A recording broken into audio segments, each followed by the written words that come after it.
নবম দশম শ্রেণীর শিক্ষার্থীবৃন্দ, আমরা আজকে উচ্চতর গণিত সপ্তম অধ্যায় অসীম ধারা নিয়ে কথা বলবো। তো অসীম ধারা এই কথাটা আগে বুঝতে হবে। অসীম ধারাটা কি? অসীম ধারা, অসীম ধারা, অসীম মানে কি? ইনফাইনাইট, মানে যার শেষ পদ জানা যাবে না। অসীম ধারা হচ্ছে এরকম, ধরুন এরকম 2 + 4 + 6 + 8, এটা হচ্ছে অসীম ধারা।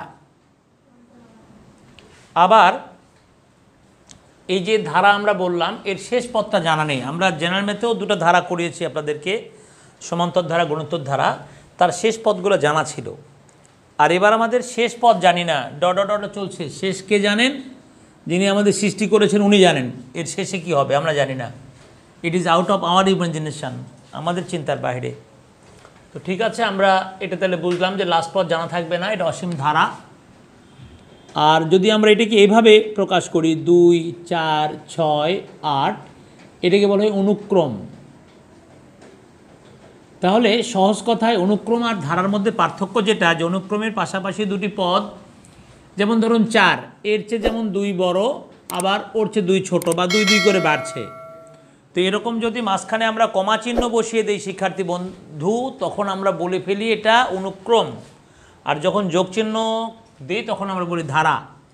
তাহলে এটা অনুক্রম। যদি অসীম অনুক্রম আমরা করতে চাই তাহলে এরকম ডট ডট দিতে পারি, লাস্ট পদটা ডট ডট ডট ডট, এটা অসীম, অসীম পর্যন্ত হতে পারে, এটা অসীম, লাস্ট পদ যার জানা নেই। তাহলে অনুক্রম আর ধারার মধ্যে খুব বেশি একটা পার্থক্য নেই, দুটার মধ্যে একই রকমের সিকোয়েন্স, যে পদগুলো এমনভাবে থাকবে, যেমন 4, এর চেয়ে 2 বড়, এর চেয়ে আবার 2 ছোট, 6, এর চেয়ে 2 বড়, ওর চেয়ে 2 ছোট, এরকম যে পাশাপাশি দুটি পদের মধ্যে এমন সম্পর্ক থাকবে যে একইভাবে একই নিয়মে 2 2 করে বাড়ছে, 2 2 করে বাড়ছে। এই একই নিয়মে যদি থাকে যে একটি পদ তার পূর্ববর্তী পদের চেয়ে যতটা বড়, তারপরে পদ তার চেয়ে আবার ততটাই বড়। যেমন ধরুন একটা বাসায় 5টা ভাই আছে, বড় ভাইয়ের বয়স 12, তার 2 বছর পর একটার বয়স 10, আরেকটা 8, আরেকটা 6, আরেকটা 4, এরকম যদি হয়ে থাকে তখন আমরা তাকে বলি যে অনুক্রম। তো আমরা মাঝখানে যদি যোগ চিহ্ন দিয়ে ফেলি তখন অনুক্রমকে কি বলি আমরা? সিরিজ। তো শিক্ষার্থী বন্ধু, তাহলে অনুক্রম আর সিরিজ, মানে অনুক্রম আর ধারা, এই দুটো কথা আমরা একটু বুঝলাম। এটা ইনফাইনাইট সিরিজ আর সিকোয়েন্স, ইংরেজিটা একটু চেঞ্জ আছে, ধারা ইংরেজি হচ্ছে সিরিজ, ইনফাইনাইট সিরিজ। আমাদের চ্যাপ্টারের নাম কি? Infinite series, infinite series. আর এটা হচ্ছে ইনফাইনাইট সিকোয়েন্স, সিকোয়েন্স। তো যাই হোক, আমরা তাহলে ধারা এবং অনুক্রম নিয়ে কথা বললাম। তো শিক্ষার্থী বন্ধু, আমাদের যা মোটামুটি জানা সমান্তর ধারা, গুণোত্তর ধারা আপনারা জানেন। এখন আবার একটা ধারা শিখলেন, অসীম ধারা। গুণোত্তর সমান্তর ধারা, এটাকে সমান্তর ধারাও কিন্তু বলা যাবে।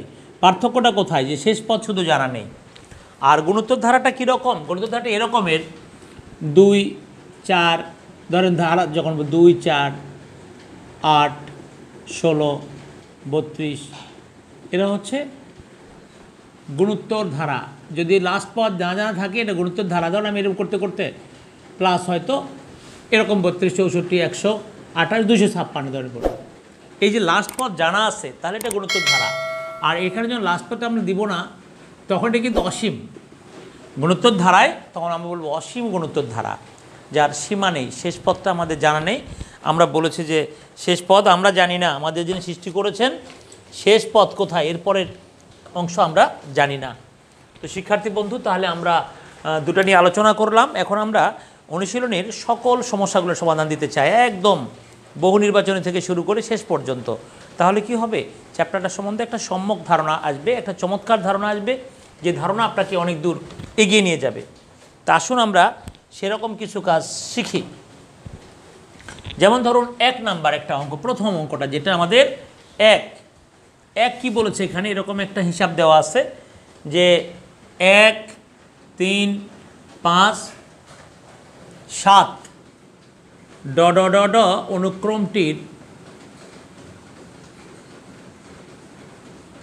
অনুক্রমটির 12তম পদ কোনটি? পদ কত এরকম হয়তো। তো শিক্ষার্থী বন্ধু এখানে প্রথম পদ বহু নির্বাচনে যেহেতু আমরা একটু দ্রুত শিখব, আর সাধারণ অন্তর যেটা 3 বিয়োগ 1 2 বা 5 বিয়োগ 3 2 2, এটাকে আমরা এ বলি বাবা। আমরা সাধারণত এটাকে এ বলি, আর এটাকে ডিফারেন্সকে ডি বলি, ডি বলি। কারণ 12তম পদ যখন আমরা বের করব, 12তম পদ আমরা কি করব তাহলে এইভাবে বের করব। 12তম পদ যেটা, এটা কীভাবে করব, A plus N minus one into D, তো এটাকে আমরা এরকম করবো A plus N minus one D. তাহলে এখানে এর জায়গায় আমার 1 থাকবে, এরপরে আমার কি থাকবে 12 মাইনাস 1 ইন্টু 2, তার মানে কি থাকবে 1 প্লাস 11 গুণন 2 22 একে 23। আমরা এইভাবে এগিয়ে যাব যে 12তম পদ কত 23। তাহলে একের ঘোড়া। তো শিক্ষার্থী বন্ধু একের ঘোড়া বা গরু ওটা আমাদের বড় কথা না, যে এটা বের করে শিখতে হবে। আমাদের তো এটা নলেজেও আসতে পারে যে এত 12তম পদটি নির্ণয় করো, তখন আমাদের 2 মার্ক হিসাবে কাজ করবে, আর বহু নির্বাচন হলে 1 মার্ক হিসাবে কাজ করবে। শিক্ষার্থী বন্ধু আমাদের এটা তাহলে এটা নিয়ে কথাবার্তা না, এটা হয়ে গেল। তো ভালো কথা, এটা যদি হয়ে যায় তার পরের দিকে আমরা যাব আবার।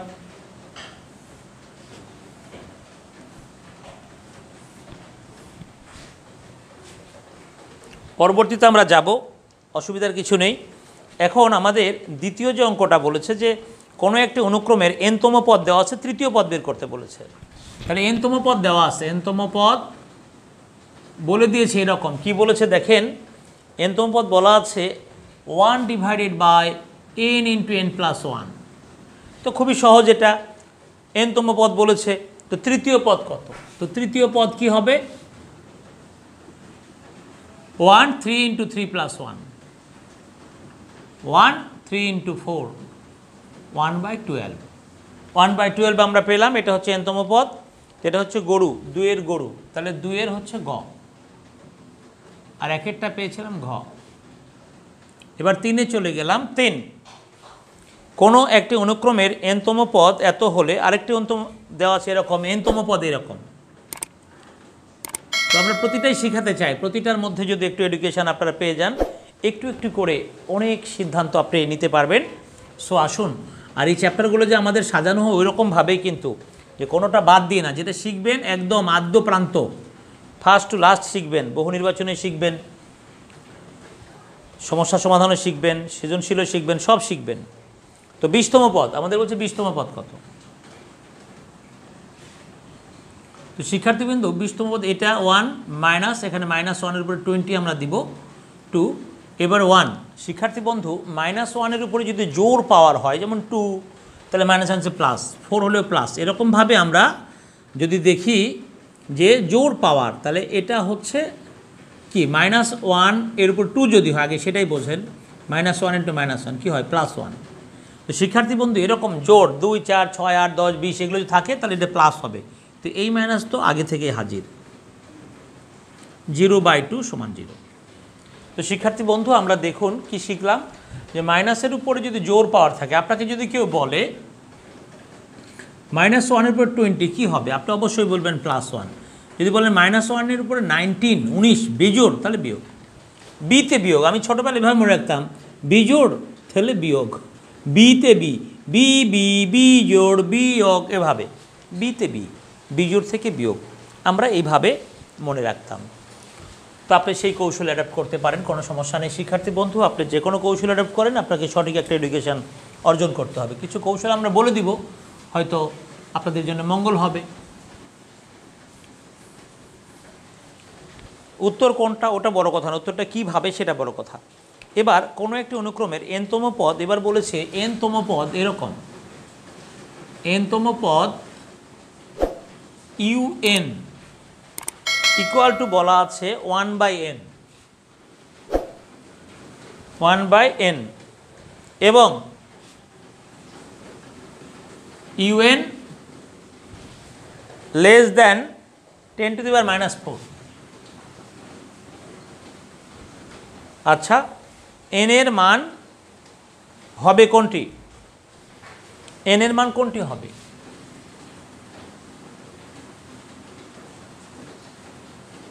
কোনটি হবে?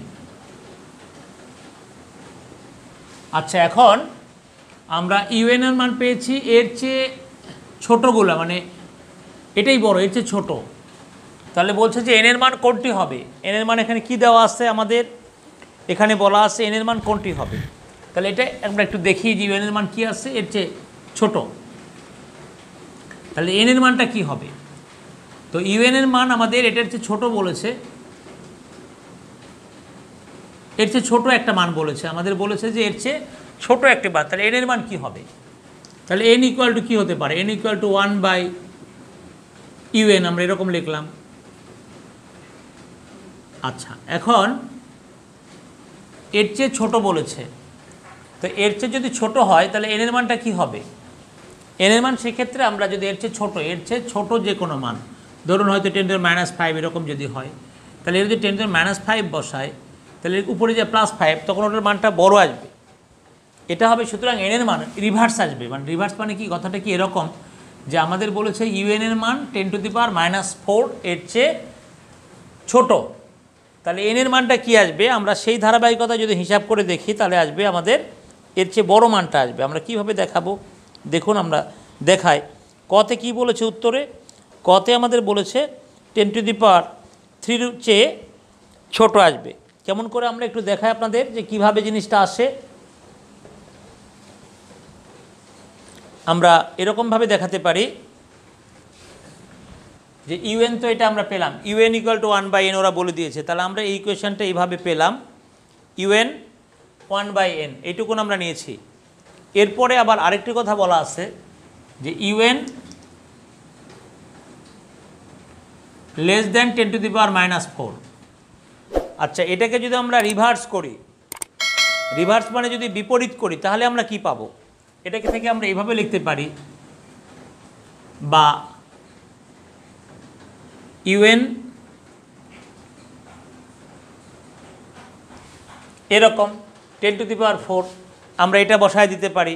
তাহলে ওখানে যদি আমরা এটা বসায় দিই যে সুতরাং এন ইকুয়াল ইউএন এর জায়গায় এটা কী বসালাম এটা, এরপরে রিভার্স আমরা যদি নেই, এটাকে রিভার্স করলে কি হবে, রিভার্স করলে 1/UN, এর নিচে কিন্তু 1 আছে, 1/UN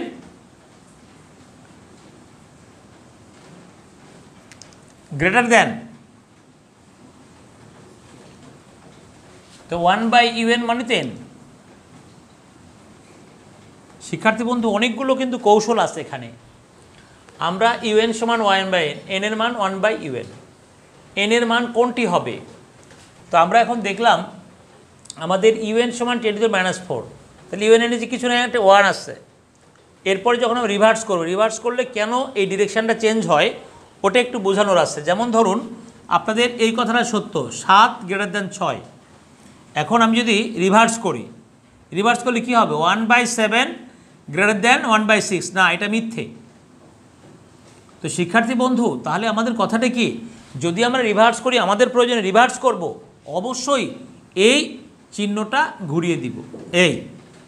তাহলে আবারও বলছি যে 3 2-এর চেয়ে বড়, এটা সমস্যা নেই, কিন্তু আমরা যদি রিভার্স করি দুটাকে 1/3 1/2, এটা কিন্তু লেখা যাবে না, কারণ 1/3 তো 3 ভাগের 1, তাই রিভার্স করলে ডিরেকশানটা চেঞ্জ হবে। শিক্ষার্থী বন্ধু, সেই নিয়মে আমি বলেছি যে এন এর মান 10⁻⁴ এর চেয়ে বড়টা হবে। তো হয়ে গেল। আমরা এবার পরবর্তীতে 5-এর দিকে চলে যাব। 5 কি বলেছে দেখি আমরা। শিক্ষার্থী বন্ধু, ছোট ছোট ক্লাস আপনারা পছন্দ করেন, বড় ক্লাসে আপনারা অধৈর্য হয়ে যান। তা আমরা আজকে হয়তো সবগুলো বহু নির্বাচনী বুঝালাম, তারপরে চ্যাপ্টার করাবো, আস্তে আস্তে সৃজনশীল করাবো, অসুবিধা নাই। একটা চ্যাপ্টার আমরা 4টা 5টা 6টা ক্লাস করলেও কোনো সমস্যা নেই। আপনি যতক্ষণ পর্যন্ত ভালো শিখতে পারবেন ততক্ষণই আপনার সুবিধা। আমি বড় ক্লাস দিলাম কিন্তু আপনি ধৈর্য হারিয়ে ফেলেন, তাহলে হবে না। 5 বলেছে, এবার 5-এর যে কথাটা সেটা এরকম, 5-এর কথাটা এরকম যে কোনো একটি অনুক্রমের n-তম পদ বলে দিয়েছে। শিক্ষার্থী বন্ধু আমাদেরকে n-তম পদ বলে দিয়েছে,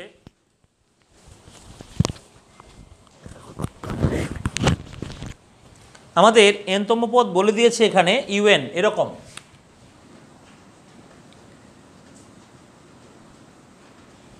বলে দিয়েছে এরকম ইউএন সমান 1 - -1n, এরকম। তো এখানে রোমান 1-এ বলা আছে 10তম পদ শূন্য। আমরা একটু দেখি আসলে কথাটা সত্য না মিথ্যা, 10তম পদ শূন্য কিনা।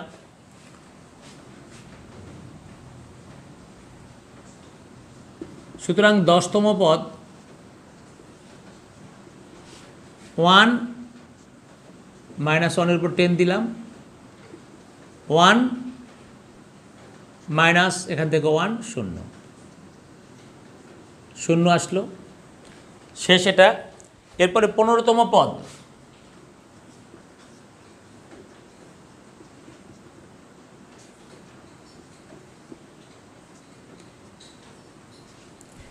এই -1 তাহলে এখানে -1 আসবে, 2, 15তম পদ হচ্ছে 2। এরপরে বাবা বলেছে প্রথম 12 পদের সমষ্টি। এইবার আমাদের প্রথম 12 পদের সমষ্টি বের করতে হবে। তাহলে আমরা পদগুলো কীরকম দেখি। আচ্ছা, তাহলে আমরা অনুক্রমের প্রথম 12 পদের সমষ্টি বের করে আমরা একটু দেখি, একটা দুটো বের করলে বোঝা যাবে কি হয়। আচ্ছা বাবা, প্রথম পদ কি হবে? 1 যদি বসাও, 1 মাইনাস -1, তার মানে কি 1 এখান থেকে মাইনাস +1 = 2। এটা 1, তার মানে -1ই থাকবে। যদি 2 হতো এটা প্লাস হয়ে যেত। এই মাইনাস আর এই মাইনাস মিলে +1। দ্বিতীয় পদটা কি হবে বাবা? দেখি দ্বিতীয় পদ। দ্বিতীয় পদটা হচ্ছে 1 মাইনাস -1-এর উপরে 2, 1 মাইনাস, তাহলে এখান থেকে কী আসবে? একটা 1 আসবে, শূন্য। তো শিক্ষার্থী বন্ধু, আমরা দেখছি কি এই যে প্রথম 2, দ্বিতীয় 0। একইভাবে আমি তৃতীয় পদ বের করি, দেখবেন কি হবে জানেন? আবার এই প্রথমের মতো আসবে। তৃতীয় পদ কি হবে? 1 মাইনাস -1-এর উপরে 3, তার মানে 1, এখান থেকে -1 আসবে, এই মাইনাস +1, এই দেখেন 2। আবার চতুর্থ পদ কি আসবে? 0। দেখেন কিভাবে, 1 মাইনাস -1-এর উপরে 4, তার মানে কি হবে বলেন তো? 1 মাইনাস দিলাম, -1-এর উপরে 4 মানে কিন্তু +1 ছিল। শিক্ষার্থী বন্ধু, এখান থেকে আমরা দেখতে পাচ্ছি যে আমাদের বিজোড় পদগুলো আসতেছে এরকমভাবে। বিজোড় যেগুলো 2, মানে পরেগুলো জোড়গুলো 0, 2 0 2 0 2 0, এভাবে 2 0 2 0 যোগ 2 0, তাহলে মোট কত হলো? 6 × 2 = 12। হ্যাঁ, এটা সত্য কথা হয়ে গেল। 5-এর ঘোড়া, আমরা 5-এর ঘোড়া পেয়ে গেলাম। 5-এর 3টাই ঠিক, ঘোড়া। 5-এর ঘোড়া হয়ে গেল। আমরা 6-এর দিকে চলে যাচ্ছি। 6, 5-এর ঘোড়া আমাদের হয়ে গেছে, আমরা 6 যাচ্ছি। ধারাটির 10তম পদ কোনটি? তো আমরা একটু খেয়াল করি, ওই ধারাটির 10তম পদ বলেছে 6-এর, আমাদের যে ধারা তার 10তম পদ বলেছে। তো অসুবিধা নাই, ধারাটির 10তম পদ মানে আগের যে ধারাটা আছে তার 10তম পদ, তো আমরা 10 বসিয়ে দিব। ধরুন এরকম আমাদের এখানে বলেছে যে 6 থেকে 8 একই রকমের একটা সিরিজ দিয়েছে 6 থেকে 8 করানোর জন্য। তো আমরা একটু ওইদিকে যাই, দেখি 6 থেকে 8 কি বলেছে।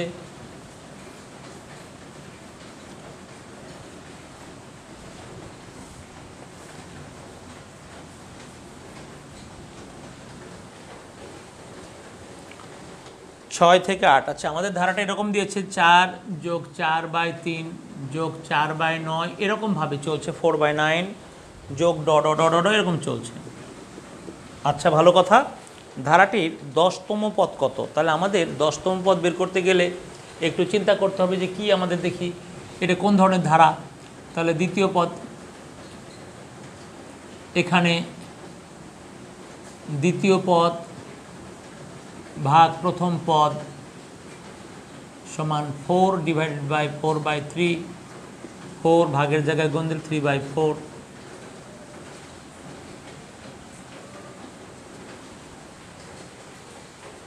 বা 4/3। আমরা একটা সিকোয়েন্সে আনবো, দ্বিতীয় ভাগ প্রথম, 4 ভাগ 3, মানে একটা সিকোয়েন্সে ফেলাতে হবে আমাকে, দেখি কি হয়। কিছু না, এবার একটা 1 আসছে ভাগের, এই দেখেন 4/9। আচ্ছা, আবার তৃতীয় পদ ভাগ দ্বিতীয় পদ, তৃতীয় পদ 4/9, 4/3, 4/9 ভাগের জায়গায় গুণ দিলাম 3/4, 1/3, এটা হচ্ছে 1/3। আমরা কি করলাম, তৃতীয় ভাগ দ্বিতীয়, 4/9 ভাগ 4/3, ভাগের জায়গায় গুণ দিলাম, তো 9। আচ্ছা, তাহলে কি আসলো, 4 প্লাস 4/3 4/9। তাহলে ধারাটা আমাদের কোন ধরনের হচ্ছে, এখানে বলেছে যে ওই ধারাটার 10তম পদ কত। তা আমরা একটু দেখি 10তম পদ কি হতে পারে। 4/3 এরকমভাবে আছে, মানে সাধারণ কোনো নিয়মে আমরা চেষ্টা করছি যে এটার সম্পর্ক কি, দ্বিতীয় ভাগ প্রথম 4/9, তৃতীয় ভাগ দ্বিতীয় যখন করলাম তখন কিন্তু 4/9 আসেনি। তো শিক্ষার্থী বন্ধু, এখান থেকে আমরা কি সিদ্ধান্ত আসতে পারি, যেটাকে আমরা কিভাবে সিকোয়েন্সে যাব। তো 10তম পদ যখন আমরা বের করব, এই দেখেন এখানে 3 নেই, মানে 3-এর উপরে 0, এটা 3-এর উপরে 1, এটা 3 স্কোয়ার, মানে ধারাটা আমরা আগে চেষ্টা করলাম যে এটা গুণোত্তর কিনা। যখন দেখলাম যে গুণোত্তর হচ্ছে না, তখন আমরা এই নিয়মে যাব। আচ্ছা, এটা হলো 3 কোনো 0 মানে 1, পরেরটা কি হলো 4, 3-এর উপরে 1, পরেরটা কি হলো 4 উপর 3 স্কোয়ার, এরপরে ডট ডট ডট। তার মানে বাবা আমরা দেখতে পাচ্ছি কি, 10তম পদ যদি হয় 1 2 3, তৃতীয় যদি হয় পাওয়ার 2, তাহলে 10তম হলে ওটার উপরে থাকবে, এটা হবে 9। আপনারা আবার একটু বোঝেন যে প্রথম পদ হলো 3-এর উপরে 0, যদিও বলেনি, দ্বিতীয়টা হচ্ছে 3-এর উপরে 1, তৃতীয়টা 3-এর উপরে 2, তাহলে 10 নম্বরটা কী হবে, পদ 3 হলে পাওয়ার হয় 2, পদ 2 হলে পাওয়ার হয় 1, তাহলে পদের চেয়ে পাওয়ার 1 কম, 4 3/9। আমরা এটা 4 3/9 যেটা, সেইটা পাবো। তার মানে আমাদের কোনটা হচ্ছে বাবা, আমাদের হচ্ছে খ, আমাদের হচ্ছে খ, এটা খ যেখানে আছে সেটাই হবে খ। আচ্ছা, এটা আমরা করে ফেললাম। এরপরে শিক্ষার্থী বন্ধু আমাদের পরেরটা কি আছে দেখি, আমাদের পরের জিনিসটা বের করার চেষ্টা করি।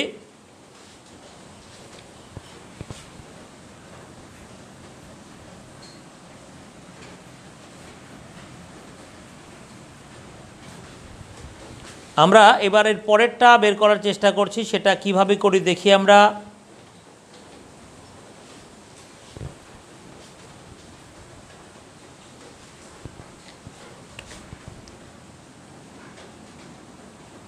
এখানে প্রথম পদ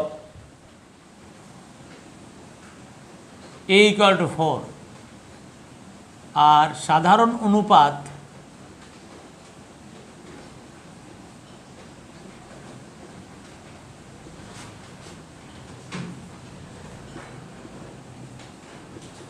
ওয়ান বাই 4 1/3। শিক্ষার্থী বন্ধু আমাদের এখানে কি বলেছে জানেন, আমাদের এখানে প্রশ্নে চেয়েছে যে কি কততম পদ চেয়েছে আমাদের, আমরা দেখতে পাচ্ছি আমাদের চেয়েছে প্রথম 5টি পদের সমষ্টি।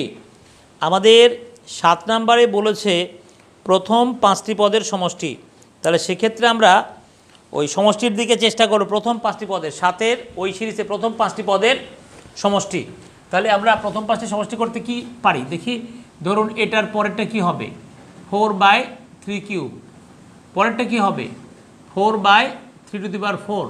এখন এটাকে যদি আমরা হিসাব করি তাহলে যেটা আসবে সেটা কি আসবে, 4, এটা 3 উপর 0 1, 4/3 প্লাস 4/9 প্লাস 4/27 প্লাস 4/81, এভাবে আপনি লসগু করেও করতে পারেন। আর সবগুলোকে আপনি ক্যালকুলেটরে যোগ করলে যে উত্তরটা পাবেন আপনি সেটাই নিয়ে নিতে পারেন, অসুবিধার কিছু নেই। আর সমষ্টির সরাসরি একটা সূত্র আছে, সেই সূত্রের সাহায্যে করতে পারেন। এই সমষ্টির সূত্রটা কি, আমরা অবশ্য যখন অঙ্কগুলো করাবো তখন সূত্র নিয়ে আপনাদের যাব। আজকে বহু নির্বাচনীতে আছি যে সমষ্টির সূত্র আপনারা এর আগে পেয়েছেন জেনারেল ম্যাথে, যদি করে থাকেন, আপনি জানি না করছেন কি না, a × 1 - rn / 1 - r। এই আর বলতে আমরা সাধারণ অনুপাতকে রেশিও যেটা, এটা তাহলে দেখেন এখানে যা হিসাব আসবে এটা সূত্রের সাহায্যে করে, কারণ 5টা হয়তো এইভাবে করতে পারবেন, যখন 15টা 20টা বলবে তখন তো আপনাকে সূত্র যেতেই হবে। সো এর মানটা আপনার কত, 4। এরপরে আপনি 1-এর মান নিয়ে নেন 1, আর এর মান হচ্ছে 1/3, 5 বললে 5, 1 - 1/3। এবার আমরা কি পাচ্ছি, 4 1 3 × 3 × 3, এরকমভাবে যদি আমরা গুণ করি তাহলে 3 5 3 গুণন 3 গুণ এভাবে কি আসবে দেখেন 3 3 27 81 3 দ্বারা গুণ করে 243 নিচে কি আসবে 3 কে 3 থেকে একবার 2/3 যাই হোক বাবা ক্যালকুলেটর দিয়ে হিসাব করবেন আমরা দেখাই দিলাম আমরা এখন আপনার সিস্টেমটা দেখিয়ে দিয়েছি উত্তর আমাদের যেটা আসবে খরগোশ উত্তর আসবে খরগোশ মানে এটা সব হিসাব যদি আমরা ঠিক করে করি তাহলে খরগোশ বলতে আমাদের যে উত্তরটা দেওয়া আছে খতে ওইটা আসবে 484 ডিভাইড বাই 81 484 ডিভাইড বাই 81 এই উত্তরটা আসবে ওইভাবে একই উত্তর আসবে শিক্ষার্থী বন্ধু এবার আমাদের বলেছে ধারাটির অসীম ত্বক সমষ্টি কত আমরা যদি ধারাটির অসীম পর্যন্ত সমষ্টি বের করতে চাই তাহলে কি হবে তাহলে আমরা সূত্র বসায় দিব বসায় দিয়ে দেখি কি হয় অসীম ত্বক সমষ্টির সূত্র হচ্ছে আমরা এস এরকম অসীম ত্বক যেটা এস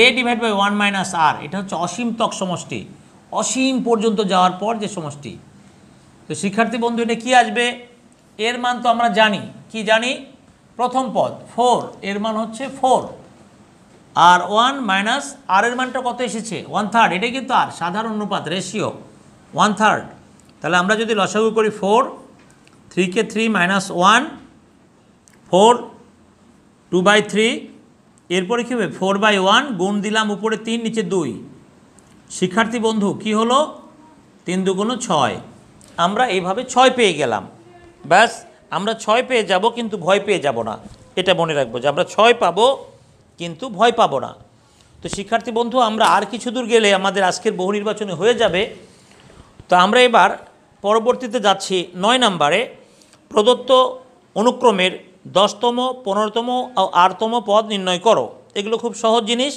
আপনাদের এগুলো নিয়ে একদমই মাথা ব্যথা নাই যদি জেনারেল ম্যাথ করে থাকেন খুব সহজেই পেরে ফেলবেন এখানে কঠিন কিছু নেই তাহলে আমাদের 9 নম্বরের যে অঙ্ক 5টা আছে এগুলো বহু নির্বাচনে না বহু নির্বাচন 8টায় আমরা বরং কালকে আবার যখন ক্লাস দিব 9 থেকে দিব তো শিক্ষার্থী বন্ধু আমাদের আজকে সূত্র তাহলে শেষ পর্যন্ত কি হলো অসীম ত্বক সমষ্টি যেটা এখানে কখনো কখনো আমরা এই চিহ্নটাও ব্যবহার করি শিক্ষার্থী বন্ধু অসীম ত্বক সমষ্টি এখানে ইনফিনিটি চিহ্ন আমরা দিয়ে ফেলি এটা ইনফিনিটির সাইন 8কে ইংলিশ 8কে বা 4কে বাংলা 4কে উল্টিয়ে লিখলে যেভাবে ঘুরিয়ে লিখলে এ ডিভাইড 1 মাইনাস আর আর এমনি 5টি 10টি এরকম পদের সমষ্টি সেটা কিন্তু আবার A into 1 minus R N by 1 minus R আরেকটু কথা আছে এখানে যে আমাদের কোনো কোনো অঙ্কে আর এর মানটা একের চেয়ে এটা যেমন একের চেয়ে ছোটো মানে ভগ্নাংশ তো অবশ্যই একের চেয়ে ছোটো কিন্তু কখনো যদি কোনো অঙ্কে আর এর মান এরকম আসে 3 আসে সেই ক্ষেত্রে এস আমরা এভাবে লিখি এটা লিখলে যে হবে না তা না তবে হিসাবের সুবিধার্থে আমরা তখন এভাবে লিখি আর এর মাইনাস 1 আর মাইনাস 1 কখন যখন দেখি আর এর মানটা 1 এর চেয়ে বড় জিনিস কিন্তু both of these are same no difference between them but this is benefit when you will get fraction যখন আপনি ফ্র্যাকশন পাবেন তখন এটা আপনার জন্য বেনিফিশিয়াল হবে উপকারী হবে যখন আপনি আর এর মানটা পূর্ণ সংখ্যা পাবেন মানে গ্রেটার দেন 1 তখন আমরা কি করব আর মাইনাস 1 করব তখন আরেকটাই সামনে আসবে তো শিক্ষার্থী বন্ধু আমরা ভালো থাকি করোনা ভাইরাস থেকে নিজেদেরকে প্রতিরোধ করার চেষ্টা করি আমরা বাইরে কম বাড়াবো যদি বেরোতেই হয় তাহলে মাস্ক পরে বাড়াবো আর অল্প সময় পর পর হাতে সাবান দিবেন চোখ মুখ নাক কান এগুলো তো হাত কম করে দিবেন সেই প্রত্যাশা ব্যক্ত করে আমরা আপনাদের কাছ থেকে দোয়া চাচ্ছি যে আমরাও যেন ভালো থাকি সকলের দোয়া নিয়ে আজকের এই ক্লাস শেষ করছি ধন্যবাদ সবাইকে আপনারা আমাদের সাথে থাকবেন যারা আমাদের চ্যানেলটি সাবস্ক্রাইব করেননি এখনও তারা করবেন আমরা আপনাদের নিয়মিত ক্লাস দিতে চেষ্টা করছি এখন থেকে আপনারা নিয়মিত ক্লাস পাবেন এই প্রত্যাশা ব্যক্ত করেই ধন্যবাদ সবাইকে বিদায়